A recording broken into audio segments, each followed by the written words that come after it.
கட்டியிருக்க மாதிரி ஒரு 3 பேர் எடுத்திருந்தா அங்கே காரிய மண்டபம் கட்டியிருக்கலாம்.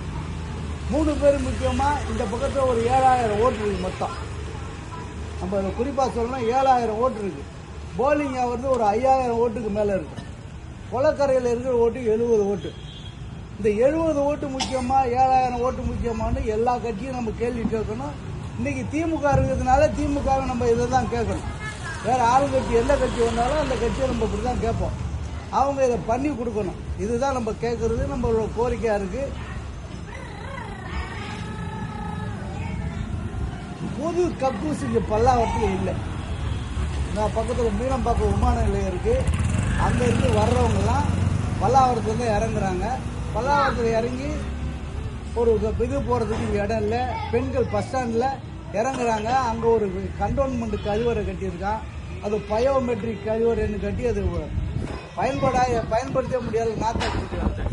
இதே குரோம்பேட்டில் பாருங்கள், பஸ் ஸ்டாண்டு அவ்வளோ சுத்தமாக இருக்குது.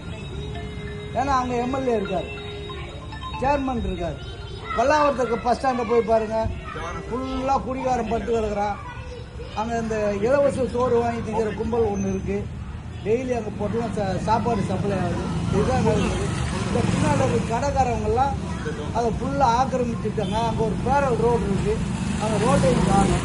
இப்போ இதையெல்லாம் நம்ம கொண்டு போய் சொல்லும்போது அதை பண்ணி செஞ்சு தரணும். அதை தான் நம்ம பண்ணுற மொழியே. நம்ம அந்த அரசாங்கத்துக்கு எதிரான ஆள் கிடையாது.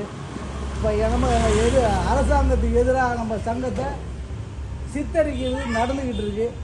அந்த மாதிரி யாரும் நம்ம இந்த அரசாங்கத்துக்கோ இன்னொரு அரசாங்கத்துக்கு எதிரானவங்கள மக்களுடைய கோரிக்கையை கொண்டு போய் சொல்கிறது அரசுக்கிட்ட. அரசு அந்த ஆளுங்கட்சி எதுவாக இருந்தாலும் சொல்லுவோம். அந்த ஆட்சி அதை செஞ்சு கொடுக்கணும்.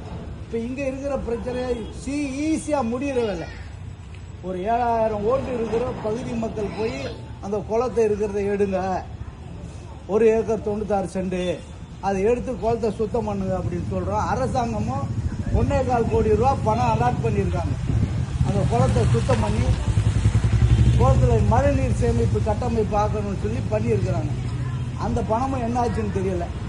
ஒரு சின்ன தொட்டி கட்டினாங்க, கட்டிட்டு அப்படியே விட்டாங்க. சின்ன தொட்டி கட்டிட்டு அப்படியே விட்டாங்க.